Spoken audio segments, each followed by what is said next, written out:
तीन बहनों की लालची भाभी।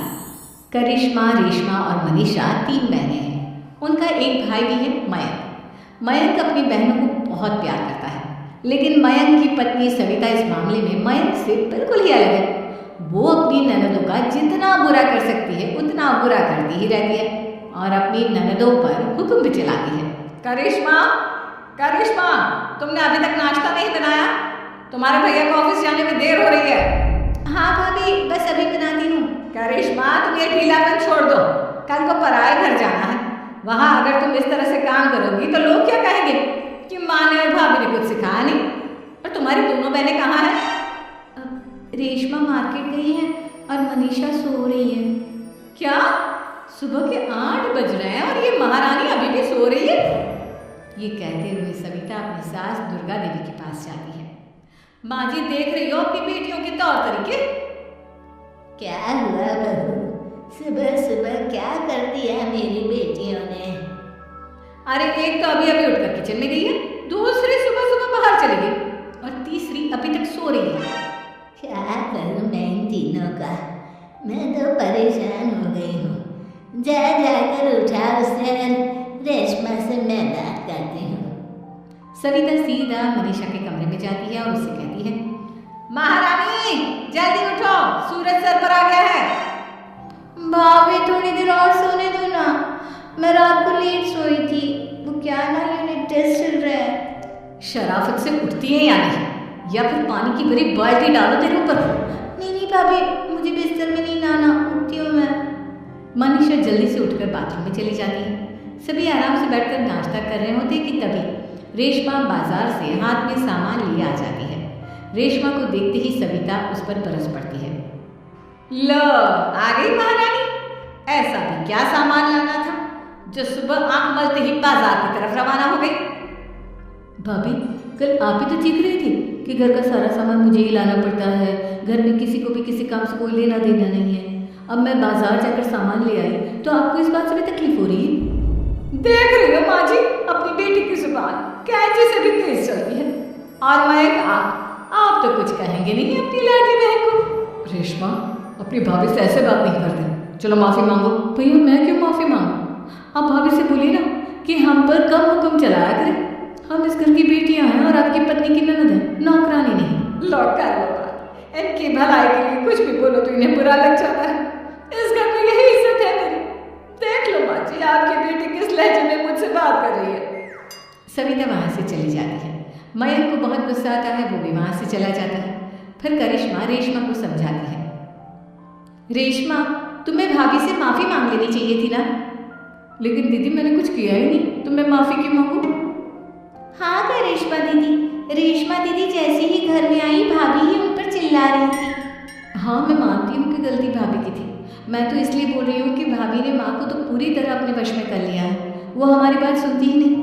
मयंक भैया हमारे लिए हमेशा खड़े रहते हैं, इसलिए उनकी बात का मान तो तुम्हें रखना चाहिए था ना। कोई फ़ायदा नहीं दीदी, कुछ दिनों की बात और है, भाभी उन्हें भी हमारे खिलाफ भड़का देंगे। फिर वो भी माँ की तरह हमारी किसी बात का विश्वास नहीं करेंगे। इसी तरह सविता अपनी तीनों ननदों को किसी न किसी बात पर परेशान करती रहती थी। एक दिन मयंक अपनी तीनों बहनों के लिए गिफ्ट लाया। क्या रेशमा, ये तुम्हारे लिए हाथ का सेट। रेशमा, तुम्हारे लिए सुंदर सी ड्रेस। और मनीषा, तुम्हें किताबें पसंद है ना, तुम्हारे लिए किताबें लाया हूँ। थैंक यू भैया। थैंक यू भैया। थैंक यू भैया। करिश्मा, तुम्हारा नेकलेस कितना सुंदर है, ये भैया कहाँ से ले आया हमें? मैंने भैया को 3 दिन पहले फ़ोन पर ये डिज़ाइन दिखाया था और आज भैया ये ले आए।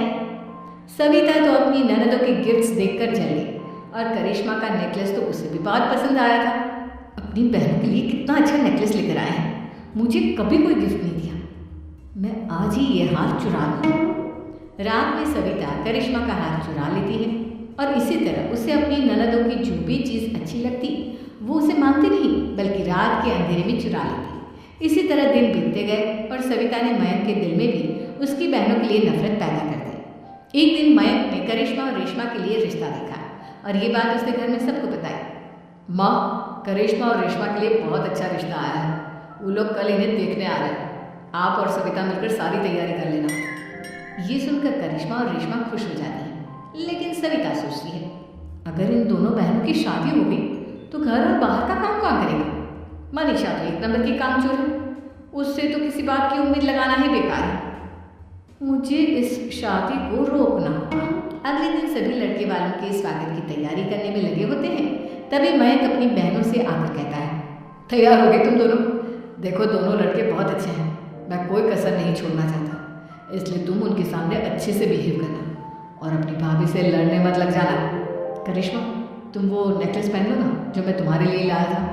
भैया मैं बहुत देर से वो नेकलेस ढूंढ रही हूँ, लेकिन मुझे मिल ही नहीं रहा। क्या तुमने नेकलेस खो दिया? तुम्हें पता भी है वो कितना महंगा था? तुम कोई काम ढंग से नहीं कर सकती। मयंक गुस्से में वहाँ से चला जाता है।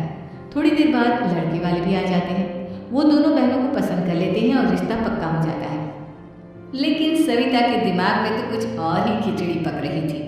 वो पंडित जी के पास करिश्मा की कुंडली लेकर जाती है और उन्हें पैसे देकर करिश्मा की कुंडली बदलवा देती है। जब लड़के वालों के पास करिश्मा की कुंडली जाती है तो वो दुर्गा को फ़ोन करते हैं। बहन जी, हमने करिश्मा की कुंडली अपने पंडित जी को दिखाई थी। आपकी बेटी की कुंडली नहीं बल्कि दोषों का पिटारा है। देखिए, मैं और मेरे पति इन सब बातों में बहुत विश्वास करते हैं, इसलिए हम आपकी बेटी से अपने बेटी की शादी नहीं करा सकते। इस तरह करिश्मा का रिश्ता टूट जाता है और सभी घर वालों को बहुत दुख होता है। अब कविता सोचती है, चलो करिश्मा का तो रिश्ता टूट गया, अब रेशमा का भी रिश्ता तोड़ना है। क्या करूं क्या करूं? अब सविता आवाज़ बदलकर किसी अननोन नंबर से रेशमा के होने वाले ससुराल में फ़ोन करती है। हेलो, मैं कौन हूँ कौन नहीं ये आपके लिए जानना ज़रूरी नहीं। बस इतना सुन लो कि रेशमा का 2 साल से किसी के साथ अफेयर चल रहा है। बस रेशमा का रिश्ता तोड़वाने के लिए सविता का इतना कहना काफ़ी था। अब रेशमा का भी रिश्ता टूट गया। मयंक और दुर्गा देवी ने रेशमा को खूब खरी खोटी सुनाई और उससे बार बार उस लड़के के बारे में पूछने लगे। आप दोनों मुझे क्यों परेशान कर रहे हो? अरे कोई लड़का होगा मेरी लाइफ में तो मैं बताऊंगी ना। जब कोई है ही नहीं तो कहाँ से लाऊं मैं कोई लड़का? तो तेरे होने वाले ससुराल वालों को फोन किसने किया था? माँ मैं नहीं जानती किसने फ़ोन किया था, मैं सच कह रही हूँ। मैं तो पहले ही कह रही थी इसकी लगाम खींच कर रखो, लेकिन मेरी सुनता ही कौन है। आप चुप रहिए भाभी, ये सब आपका ही किया धरा है। अब तीनों बहनों को विश्वास हो जाता है कि ये सब उनकी भाभी ही कर रही है। तीनों बहनें अपनी भाभी को सबक सिखाने के लिए एक वकील कर लेती हैं और घर में हिस्सा मांगती। देखो भैया, माँ बाप की जायदाद में जितना बेटों का हक होता है उतना ही बेटियों का, इसलिए इस घर के 4 हिस्से होंगे और हमें अपना हिस्सा चाहिए। मैंने तुम्हारे लिए क्या क्या नहीं किया और तुम इस घर में हिस्सा मांग रही हो? भैया, आप और माँ हम बहनों की कोई बात नहीं सुनते हो और भाभी हमारी शादी नहीं होने देगी क्योंकि उन्हें लगता है कि आप हमारी शादी में ज़्यादा पैसा लगाओगे और उन्हें हम जैसी फ्री की नौकरानी कहाँ मिलेगी। तो हम भाभी के साथ तो रह नहीं सकते, हम बहनों को अपना हिस्सा चाहिए। अरे तुम्हें शर्म आनी चाहिए अपनी भाभी पर ऐसा इल्जाम लगाते हुए। वो तुम्हारे बारे में कितना सोचती है। हाँ माँ, भाभी हमारे बारे में बहुत सोचती है। दिन रात बस यही सोचती रहती है कि किस तरह से अपनी तीनों ननदों को परेशान करूं और कभी मुझे पढ़ने भी नहीं देती। दोनों बहनों का रिश्ता भी तो इन्होंने ही तोड़वाया है और रात में हमारे कमरे में आकर हमारी चीज़ें भी चुराती हैं। इसी तरह सविता की तीनों ननदें अपनी बात पर अड़ी रही। अब कोर्ट में तारीख भी शुरू हो गई। जब सविता को लगा कि उसकी तीनों ननद इतनी आसानी से नहीं मानने वाली तो उसने अपने पति और सास को सारी सच्चाई बता दी और अपनी तीनों ननद से माफ़ी मांगी। मयंक और दुर्गा को भी अपनी गलती का एहसास हो गया। अब सविता खुद करिश्मा और रेशमा के लिए अच्छा रिश्ता ढूंढती है और उनकी शादी करवाती है।